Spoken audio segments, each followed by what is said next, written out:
when someone else has the same name as mine, first name as mine, I always want them on my show because I mean it's a namesake, it's a name thing, a James thing. I should do a show one day on just all Jameses of all forms because Jameses do a lot of great things. We do, and this James, Doctor James Gregory, as an author, he has several books out, especially a new one that just came out called Killer App. Can you hold it up? Killer App. You have it near. You have I, it nearby. I don't have it here handy. Show your other book. There's a book right before that. What's your other book? You showed it to me before. I didn't see that book. Called Zephyr's War. It's another book. He has two books out right now that we know of that are one came out in August, one came out in January. We're gonna talk about them later. But he has a new project that's when this came across my desk, I'm like, of course that James will be doing this. I just think this is great. It's about games that we played as children. Yeah, folks, now you start to think about kids. Are you think about when you were a kid? What were you playing? What were you playing? We're going to talk about all of that, his new project, and it's going to be a book and everything. We're going to talk about what that means. Help me welcome Dr. James Gregory. How are you? Thank you, James. Great to be with you. Same here. So, okay, we both also things we both have doctorates, and I always say congratulations to anybody who goes past masters because you and I both know it's a lot of work. To earn that doctor. I didn't put it on my thing here. I should put my doctor on this with Dr. James Lott Jr. also, but I am a doctor also like you. So congratulations. But it said in your bio, while you're pursuing your doctorate, you basically changed your life. Can you tell us a little bit about that? Yeah, absolutely. What a life I've had. Have been so blessed over the years. So many things have gone right. I was in New York on a lousy day. It was pouring down rain, and when I met this beautiful woman on the subway and offered her my umbrella, and that was at the age of 23, and she became my wife and my business partner together, and we've been at it for a long, long time. Just we had a business for 40 years together, and when I sold the business in 2013, that's when things began to change. I decided I'm retired. I should play golf. I hate golf. I can't I can't hit the golf ball for anything. I've spent $10,000 on lessons and still can't hit the ball. That my pro won't even let me on the golf course. So so that's bad. Yeah. So and I said, well, what do I like? What do I want to do? And it was at that time, after I had finished my business career, that I went back for a doctorate and said there are things that I still want to learn and I want to know, and I'm going to do it in an academic way. And so I went back to school, got a doctor of business, and it really was wonderful because it got me back in the mode of thinking. It got me in the mode of writing. I mean, you write a lot when you're doing your doctorate, and it's all research based. And so I really started producing a lot of work and felt really good about it. And that's what kind of led to doing writing. I wrote a number of books. Small Fortunes was one that I've written since I sold the business in 2013. And that's the story of my wife and I and how we met, how we built a business that was known around the world for corporate branding, which is really about how to build your company's image and how to leverage that. And we had a blast doing that. We had offices in Tokyo and Frankfurt and New York and California. It was just a hoot. And but you can only do that for so long. I mean, we squeezed every ounce of everything we could out of that business, and then we sold it. And then we decided, okay, what else is there? And that's when I started writing. Yeah, okay. So this is called Extra Connections, the show. So I want to ask you, this is a very, I mean, I'm very curious. Why do you think you and your wife have been able to be business partners, be successful business partners? It's short, means short answer. I mean, obviously, it's a lot of things, I'm sure. But what are one of the reasons why you think you guys have worked well together? I don't know. Okay, I love that answer. I love it. It just Is the works. short answer. But the fact is that every time I saw her in the office, I was happy. I was always happy to see her. She always had good advice. She always believed 100% in the company and my abilities to build and promote it. And so that belief in me made me believe that we could do this together. And it was an incredible run. And we still do things together. Right now, we're becoming certified archaeologists. Yeah. As if we don't have enough to do. I love Uh, it. I love it. and yeah, we went back to school and studying that, and we're having a blast with it. I guess I think you answered, I think you did just that. I think you have your answer. You guys worked well because you were happy she was there. There was no competition. There was no resentment. There was no animosity. Just that you were happy she was there. That you were happy that she was with you in your work process. You also were obviously raising kids, right? You were married. I mean, there's a whole Yeah. host of stuff. But Yeah. I love that answer. You were just happy to see her. That's a great answer. You were happy to see her at the office. Well, the one time I did not listen to her advice, um, I wrote a book about. It's called Fortune Teller. It's a part of a trilogy of this book called Small Fortunes. And the Fortune Teller said, "You guys are not going to get along. If you're going to have a confrontation." We said that, well, that's silly. We never have confrontations. Well, we did, and I took an action in the business that she didn't agree with, and I paid for it because we almost lost the business, and she saved it. So she really earned her stripes, and it I was guess she did, great, apparently. great fun Oh my God. for the most part. Shout out to her. You're like, okay. Well, they say that means you're smart because you kept her around. You always say Oh, smarter folks around you. That's what I always say. Like, I agree with that. Make sure they're smart. Um, so and this is a great example of folks, doesn't matter any I say it all the time. I didn't get into this part of the business until I was in my late 40s. I'm telling people, the education never stops, right? It just never ends. And you can try anything anytime, right? right, absolutely. Yeah, I agree. I love that. Okay, so we're talking about this project you're working on called Games We Played as Children. Where did this come from for you? Well, I wrote another book. This was my COVID project where I wrote about growing up on this small street in Pennsylvania. It was called Columbia Street. And my perspective from the first memories of it until I was about 10 years old. So that's a kind of a memoir from a childhood perspective. And that book was so much fun to write. And it did so well in terms of not necessarily sales, but in interaction with people. I love that. People loved that book. And I enjoyed writing it. And so I had a lot of input from neighbors and from old friends and that sort of thing. And they all took the time to write. So I was thinking, I loved that so much. What if I did it again, but did it in a way that's kind of broader based, around the country or around the world of what did we do as children? And what kind of games did we play and why? What did we gain out of it? Because it's so different now. My grandchildren come into the house, say hello, and as fast as they can open up the computer, their face is into it. And I know that's not natural. I know that when before that they would do anything to play with me, and hide and seek it would be great, tag, any game at all. Yes. But then they go into their computer. So what I'm trying to do is gather up a compendium of games we played as children and just little stories, like a paragraph or two or three paragraphs and a little description of the joy we got.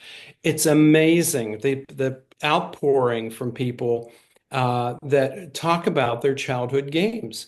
And they always tell the story with a smile. There's never a time when they say, boy, I really had a miserable childhood because I couldn't play. They always get so excited talking about their favorite toy, their favorite game, and whatever it was, they were really totally engaged. I have some great stories, and this is a chance for your listeners to participate. I mean, I will publish every story that is sent to me. I might have to edit it, but send me your stories. And I need hundreds and hundreds of stories to organize them into an actual book. But it's coming. It's coming along, and so I expect it to be out by 2026, I think. I'm gonna send you a story. I said this. I wrote down to send him a story. I have a story. I won't say it on here. I'm gonna save it for the book. But when I read it when this came up, and like I said, came into my email. I said my desk, my email. I'm like aging myself. It came into my desk. It came into my email. I started smiling. As soon as I saw the title of it, you're right. You just go. And I remember telling my brother. My brother's 3 years younger than me. And we're talking about the games. We're trying to go. What was the earliest games we remember? And literally, we were smiling talking about the games. So I remember so I can sit on here. I'll say some of these. So when I come from a big family, and I'm a middle child. So I was like, me. Where am I? The older kids got attention, the younger kids got attention. I was like, where about me? Okay. So I play a lot of games, and so but I remember my older sister Lauren um, would play. Had to watch us. Basically the babysitters, whatever. She was a little younger. She's like 6 years older than me. We would make cookies, make rice-a-roni for dinner. Of course. We're talking the 70s. Rice-a-roni. We had cookies we make cookies, and then we play games. We love board games. That was the whole thing. And I remember this game I think it was called Trouble. And you had to press the little thing in the middle, and these two dice would roll, and that's how you moved. So I remember that game. I remember Sorry. That was an early game I remember. Oh, I remember. Sorry. Yeah. Sorry. And yes, different colors. And then I remember Operation when it first came out. Like, Oh, yeah. Yeah. like, Right. like, oh my god, look at it. So I should remember some of the earliest memories of playing those games with my sister, associated with food and a treat. When my parents either had to work or they went out or whatever that in the evening, and that was fun. That's how she kept us going. She later went into childhood development, so playing those games led her into her career. For her, for me, it just made me a big kid until now. But I should remember. I was thinking, but the other day, my brother and I goes, "Oh my god, I remember that game too." And we're laughing and talking. You're right. That's the reaction I get from people. They light up. They want to talk about it, and as soon as they start thinking about it, they'll come up with another one and say, "Oh yeah, I remember that." And how about this? And Betsy Wetsy, you remember the? Oh my god, yes, yes, And they tell stories. They tried to give Betsy Wetsy a solid food, yes. and it stayed in and rotted. Oh my God! But So one of my are you including like there's board games, there's street games. My mom asked her, she's like, we play kick the can in New York. We were in Brooklyn and we play, are you including all kinds of outdoor, indoor, everything?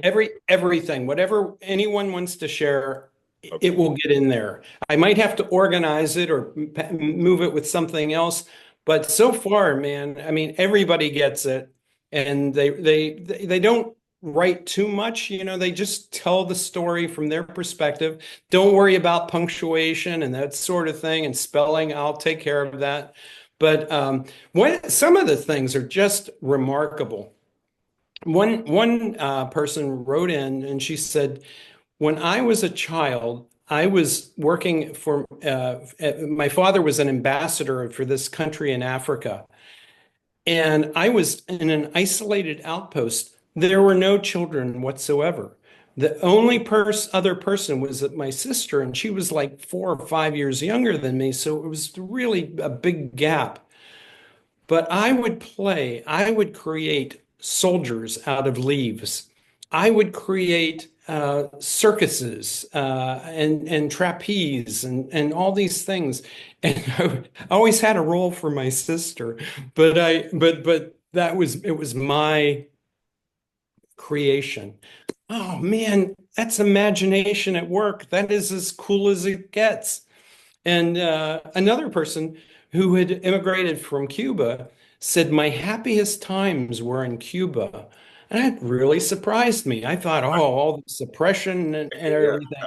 Said, no, she said, when I came to the US, I had to work. I had to make money. right. Cuba, I was carefree. Nothing mattered. Oh, these stories are so interesting. Truly having a blast with it. Well, I'm sure. And for me, as we get older, I think about that. I go, I'm thinking, my childhood was the '70s. Was my childhood. So, I think about, as I'm sitting here talking to you, I'm flashing back. All these flashes are coming back to me of, roller skating and skateboarding and, and disco dancing and whatever, and all this stuff, and playing in the trees. We have these trees. I actually live in the house I grew up in. I came back years later and took it over. So we used to have these trees on the side of the house. We each had our own tree. And I'm thinking, God, I used to climb the trees and nobody said anything. Put our Tonka trucks outside. They were real metal. The Tonka trucks were not plastic, they were metal. And they sat outside, they got rusted, and we're touching them and playing with them. Like, I think about this, I think, wow, like I think you're right, imagination. And I know it's like this old guy on the lawn going, oh, things have changed. But I just wonder if the kids today have imagination like we did, like you and I did. Well, I guess things I, have changed. I I think they do. I think they do, but it needs to be nurtured and they need to, some stimulation. And what better way to do it than with your parents or grandparents and just do some things. Don't take the computers away from them, but for an hour a day, let's go outside and I did, with my daughter, I remember after a snowfall, we went out and looked for animal tracks. It's like you're engaging them, and she remembers it to this day. That was 40 years ago. But it's neat stuff. You've got to get engaged with the kids, and And yeah, and that's actually a good thing to bring up for people. It's you never know what kids remember or don't remember, but I would say little sponges, and they're ah, sponging it up. So years later, when they say, "Oh my God, Papa J, when we were, or years ago, Dad, when we did this," I'm like, "Oh, okay." Like you just don't know. Yeah, they remember the bad stuff too. Of course, kids will always go down your memories. Of course they do. That's their job. That's what they do. But when it comes to the fun stuff, they may go, Dad, I love camping because I remember you and Mom took me, blah blah blah. I'm like, oh, you remember that? Like that's something you just. So I think this book also will be good for people to realize how you let your kids play yeah, psychologically, right? It's a thing yeah. because I'm sure you're getting lots of psychological stuff out of this too as you're reading it stories. Yeah, I don't want to cross that line, Okay, I don't want to be criticized for, oh, gee, I didn't really think about it in terms of the psychological aspects. But you're right. You're right. It is psychological. You've got to get the kids engaged. How do you get them engaged? When I say that they're on their computers and I say, "Hey, let's go outside and play," they don't even hear it. Talk about psychological. Okay, now what do I do? Now that I've played that card. So yeah. it's interesting. Well, I think now, and this is for you and me, and any other grandparent or older parents out there dealing with school age kids. Now you got to find a different way to engage with them within that. You have to, like I say, meet them where they are. So I know what a couple of my older grandkids, they wanted to play the games with me. Yeah, Play absolutely. I just say, "Oh, I'll play against you." That's how I got their attention. And I mean, some of the games I'm like, I don't know what's. So they would laugh. Well, Papa J, I said, I don't know. Well, how do you play this game? Who do I kill? Whatever. Um, but I remember one specific instance when there was the Wii when the Wii came out. So it was my older grandkids. I have two sets of grand. Some that are older and some that just came. So I have two sets. And they had the Wii at their house, and it was and folks at home, if you don't know what the Wii was, it's basically you move the motions and everything. And it was the Michael Jackson Thriller. Um, Now they didn't know Michael Jackson. Michael Jackson had been dead by then. They didn't know him, but I knew Michael Jackson was, and they knew the songs. They knew Thriller, Beat It, Billie Jean. So they thought it was funny to have Papa Jamie try to do all the moves because I actually knew Michael. And so there was like almost a learning experience for them, and it was fun. I bet you knew the moves too. Boy, I used to be a dancer. Dr. Gregory, I used to be a dancer back in the day. I used to be a dancer when I was younger, yes. So I did them, and but that was half the fun. Was kind of like it was almost a history lesson a little bit, but also it was like I said, we didn't go so far into the psychological part. Like, let me tell you about Michael Jackson. It was just kind of like Yeah, let's have yeah. fun. But they learned something by watching me know this person and know the product. And I did tell them later how I went to Jackson's concert in '84, and I get to tell them a few things, but it was kind of like they didn't know who Michael was, like more than he's an icon who passed away. They know the songs, but it was like that was fine. That's one moment I remember being in that living room at their house, and we're all trying to do the dances and stuff. And I'm like, that was just it was hilarious. It was I mean, everybody was laughing, having a good time. And I'm like, and so I'm learning that goes back to what I was saying. Like nowadays, we have to. It's morphing to something different in many ways. Like you still go out. I mean, I think kids should still be involved in sports and be outside and all that too. And you can just use it through school. But I'm like, but at home sometimes for us grandparents especially, we may just have to play a video game with them. And that's how you bond, I guess. I guess, yeah, and not against that. But usually my grandson hands the console thing Yeah. over to me, and I'll do one lap on his car, and he takes it back. I do like the car games. I like the car driving stuff. I do like those. I've always liked those. It's so funny. I've always liked that. So I like the car driving games. But yeah, when they're younger, they want to play more than you play. Of course, it's their game. But I get all that. I love it. And see, I had daughters. So when I got grandsons, it was very different because I never had sons. So playing with them, it was very different than playing with my daughters. It was very different. And then I got one granddaughter, that's my girl. I was like, I know this looks familiar, but the grandsons was a whole new world for me, whole new world for me. Wonderful, wonderful. Folks, I feel bad for some people who don't get a chance to. They say they didn't play games when they were growing up, or they didn't have access to games. I think it's just so sad because it's so much game playing does so. Like I say, you're not trying to get super deep, but it does do a lot of things for people. It teaches you a lot of stuff when you Oh, play a game. absolutely.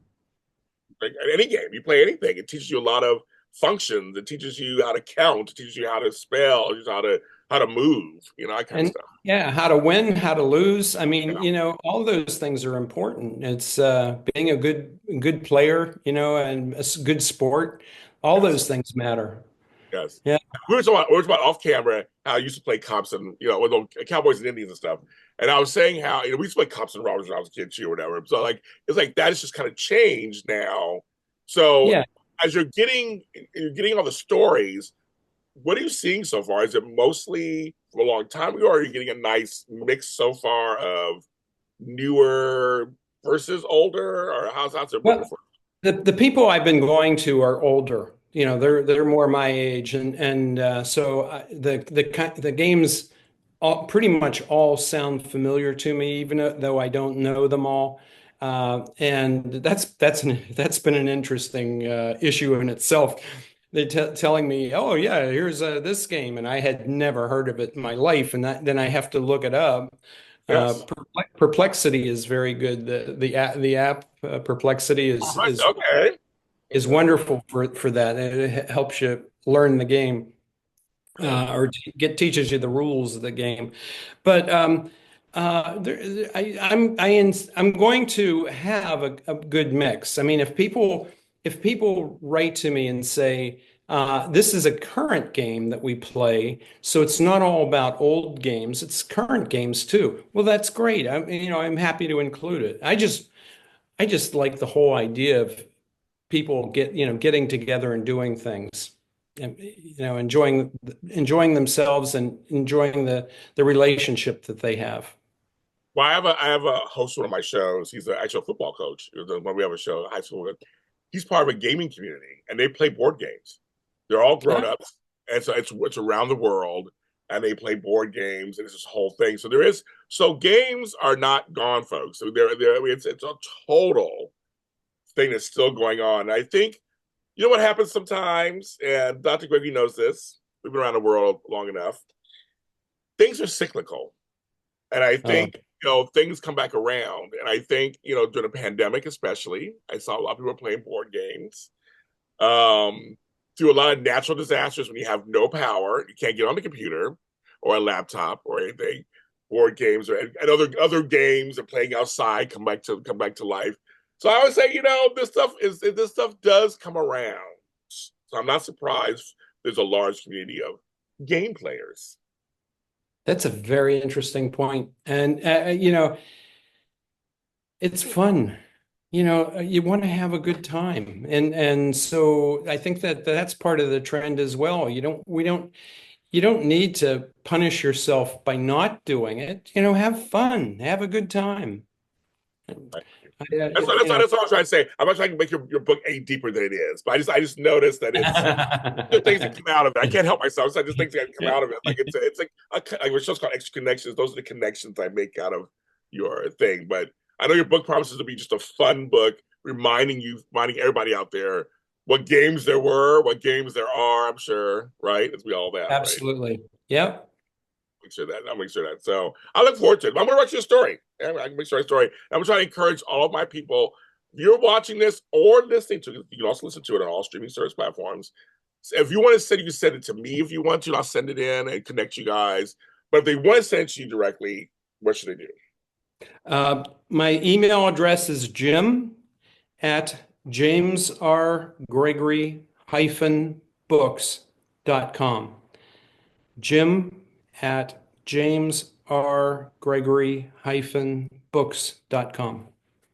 And I would love to get any stories at all. If it's a sentence or two, that's wonderful. If I need more information, I'll ask. Just identify yourself so I can include your name in the book. We will do that. I will do that. So we'll do that. I'll put that underneath, folks, for the description, so you can actually see it in writing. I can do that too. Dr. Gregory, thanks for being on the show. Dr. Lott, thank you, sir. And we go. And folks, he said, there's not the last you've seen of him. He has a couple books out. We're going to talk about that on my other shows, so stay tuned for that, of course. But I'm James Lott Jr., and I love games. But the games on boards and in the streets, like that's kind of fun. And we'll be back with more connecting with folks. That's Connections on Facebook. Go ahead and follow there. James Lott Jr. is there. I'm everywhere. Just everywhere you want me to be, I'm there on every platform you can think of. And everyone, find a connection out there yourselves too. I mean, have some fun and continue connecting.